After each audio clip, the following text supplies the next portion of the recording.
Alors les enfants, nous continuons par la page 103 de notre fichier à bien comprendre comment on écrit, pourquoi on écrit, quels mots il faut utiliser quand on écrit. Et aujourd'hui particulièrement, on travaille sur un, le, une, la, et comment est-ce qu'on dit, à quelle époque on est, à quel moment on est dans une histoire.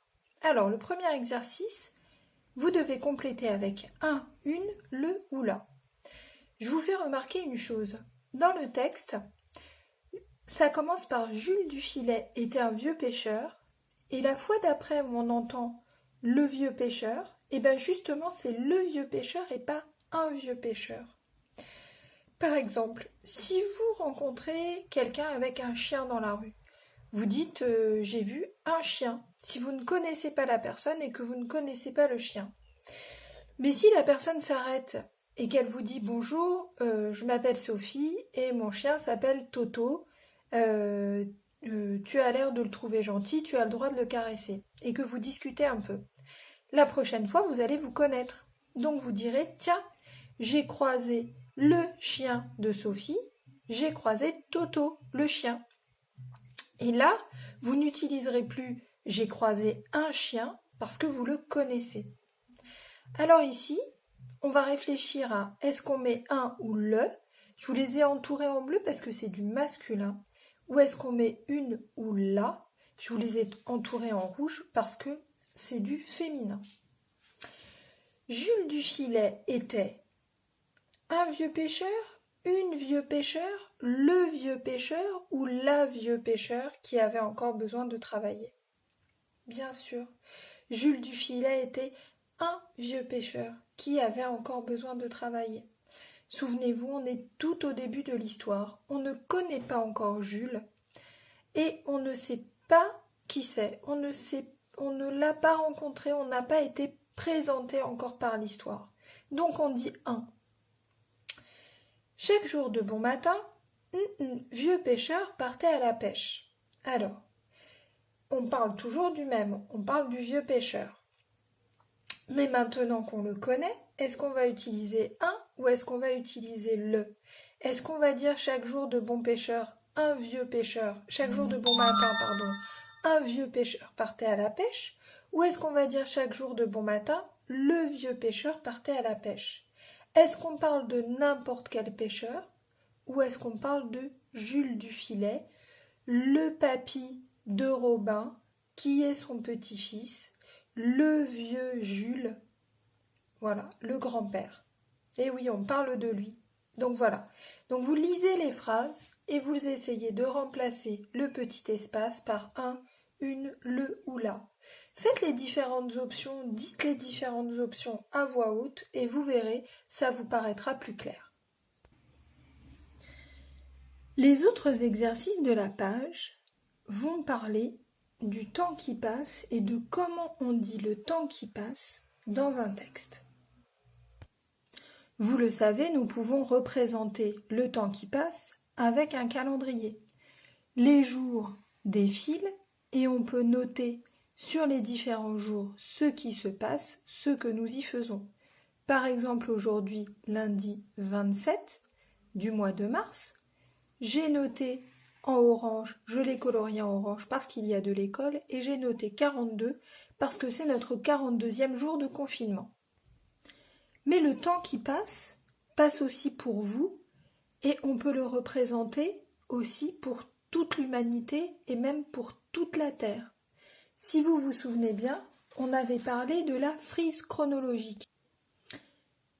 Le passé, c'est ce qui est arrivé avant, que ce soit hier, ou il y a une minute, ou il y a longtemps, ou bien un jour, ou bien même au temps des dinosaures. Tout ça, c'est le passé. Et puis après, il y a le présent. C'est ce qui se passe maintenant. Alors ça peut être à la seconde même où je vous parle, ça peut être aujourd'hui, ça peut être maintenant, ça peut être en ce moment, ou ça peut être à notre époque. Par exemple, l'histoire de Robin, on peut dire qu'elle a lieu maintenant parce qu'elle a lieu à notre époque. Et enfin, il y a le futur, ce qui n'est pas encore arrivé. Je l'ai mis en jaune là, très très clair, parce que finalement, Qui peut savoir ce qui va arriver? Personne. Rien n'est jamais certain. Et le futur, ça peut être demain, ça peut être la semaine prochaine, ça peut être dans 10 ans, ça peut être dans 1000 ans. Mais le futur, c'est dans une seconde. Au moment où je vous parle, je suis déjà dans le futur. Alors, à part la frise chronologique, il y a une autre façon de représenter le temps, on parle du fil du temps, comme si le temps c'était un long fil et qu'on était quelque part dans cette longue pelote. Alors moi aussi j'ai fait une petite pelote. Ma petite pelote, elle commence par aujourd'hui. Et puis, un peu avant aujourd'hui, il y a eu ta naissance. Un peu avant ta naissance, je dis un peu avant, même si ça s'est passé longtemps avant pour toi, il y a eu la naissance de tes parents. Et puis, encore avant, il y a eu la naissance de tes grands-parents. Et puis, encore longtemps avant, il y a eu l'époque contemporaine. Ce qui se passe en ce moment, mais ce qui se passe pendant son temps en ce moment. Parce que, encore avant, il y a eu la Révolution française en 1789. Et longtemps, bien longtemps avant, il y a eu la période des temps modernes, qui a commencé avec la découverte de l'Amérique par Christophe Colomb. Les hommes aimaient beaucoup voyager déjà à cette période-là. Encore avant, il y avait le Moyen-Âge. Et si je déroule encore le fil du temps, je reviens en arrière dans ma machine à remonter le temps. J'ai l'Antiquité. Et si je reviens encore en arrière, en 3000 avant notre ère, j'ai l'invention de l'écriture. Et là, il va falloir que je déroule ma pelote pendant très, très, très, très, très, très, très, très, très longtemps avant de voir apparaître une autre période. Qu'est-ce qui s'est passé il y a tellement longtemps? L'apparition des premiers humains. Et encore tellement longtemps avant que je ne peux pas dire combien de millions ou de milliards d'années se sont écoulées. Il y a eu encore avant, encore avant la formation de la Terre. Alors, ce fil du temps, il est très important. Il est très important pour vous qui êtes des enfants, qui avaient des parents, qui eux-mêmes avaient des parents, qui eux-mêmes avaient des parents. Nous sommes tous, dans l'espèce humaine, les enfants de cette histoire-là, de cette histoire et de ce fil du temps qui a commencé avec le commencement de l'univers. Alors c'est très important quand on raconte une histoire d'utiliser des mots précis pour parler du temps. Et c'est ce que nous allons nous entraîner à faire dans ces exercices. Alors, exercice 2. Relis les parties de phrases qui vont ensemble. J'ai à gauche, demain, maintenant et hier. Et à droite, j'ai Jules et Robin sont partis pêcher ensemble. J'ai Jules et Robin partiront pêcher ensemble. Et j'ai Jules et Robin partent pêcher ensemble. On va voir ce qui est pareil et ce qui est différent. Jules et Robin, je l'ai dans la première phrase, je l'ai aussi dans la deuxième et dans la troisième. Sont partis, partiront et partent, ah, ça c'est pas pareil. Pêcher ensemble, par contre c'est pareil dans la première, la deuxième et la troisième phrase. Alors, sont partis, partiront, partent. Est-ce qu'à votre avis, demain, est-ce que je peux dire demain, Jules et Robin sont partis pêcher ensemble? Vous avez vu la petite fourmi qui traverse mon fichier? Est-ce que je peux dire demain, Jules et Robin sont partis pêcher ensemble? Non, c'est très bizarre. Est-ce que je peux dire maintenant, Jules et Robin sont partis pêcher ensemble? Moi, je ne dirais pas ça. Est-ce qu'on peut dire hier, Jules et Robin sont partis pêcher ensemble? Oui. Moi, je pense que hier va avec sont partis. Sont partis, partiront et partent. On parle de partir, mais pas au même moment.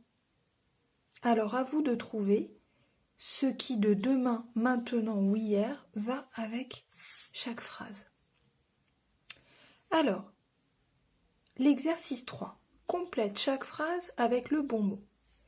Découvre, découvrira, a découvert. Ah, vous avez vu? Découvre. Moi, je le mettrais, je trouve qu'il ressemble à parte. Découvrira, je trouve qu'il ressemble à partiront. Au niveau du sens, pas au niveau du mot. Et a découvert, je trouve que c'est le même moment que sont partis.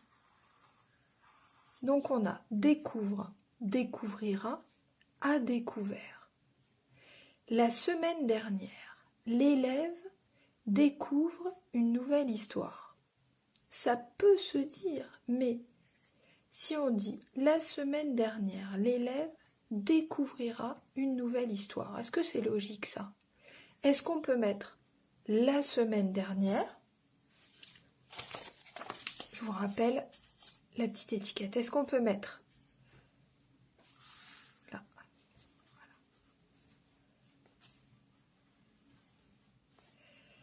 La semaine dernière, est-ce que c'est du passé, du présent ou du futur? Eh oui, vous avez raison. C'est du passé la semaine dernière. Or, découvre une nouvelle histoire. Est-ce qu'on va dire découvre, découvrira ou a découvert? En ce moment, est-ce que c'est du passé, du présent ou du futur? Eh oui, vous avez raison. En ce moment, c'est du présent. Et demain, est-ce que c'est du passé, du présent ou du futur? Vous avez raison. Demain, c'est du futur. Donc réfléchissez. Qu'est-ce qui est maintenant? Qu'est-ce qui est demain? Et qu'est-ce qui est hier ou la semaine dernière? Par quel mot vous allez pouvoir remplacer? C'est encore sur pause. Alors, le dernier exercice pour travailler sur cette notion du temps, on vous demande de recomposer les phrases et de les réécrire. Les recomposer, ça veut dire que vous avez 3 colonnes et vous allez devoir choisir qu'est-ce que vous prenez dans la deuxième et dans la troisième. Alors, vous pouvez choisir dans la première colonne entre demain, hier, en ce moment. Il y a une petite virgule, ça veut dire qu'on fait une petite pause quand on lit la phrase. Ensuite, la deuxième partie de la phrase que vous pouvez choisir, c'est les enfants ou les enfants. Comme ça, vous ne pouvez pas vous tromper. Et la troisième partie de phrase que vous pouvez choisir, c'est ont fabriqué un cerf-volant, on sait qu'on est à la fin parce qu'on a un point, iront à la piscine ou sont à l'école.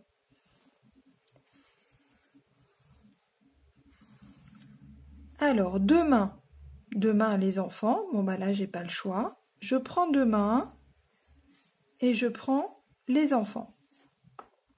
Est-ce que je peux dire demain, les enfants ont fabriqué un cerf-volant? Est-ce que demain, ça va avec ont fabriqué? Moi, je trouve que ça ne va pas. Demain, les enfants iront à la piscine. Est-ce que demain, ça peut aller avec iront? Et demain, les enfants sont à l'école. Est-ce que demain peut aller avec sont? Est-ce que demain, ça parle du futur, du présent ou du passé? Est-ce que ont fabriqué, c'est futur, présent, passé? Iront et sont pareil. Il faut vous poser ces questions-là. Quand vous avez trouvé vos 3 phrases, vous les recopiez sur les lignes. Au revoir les enfants!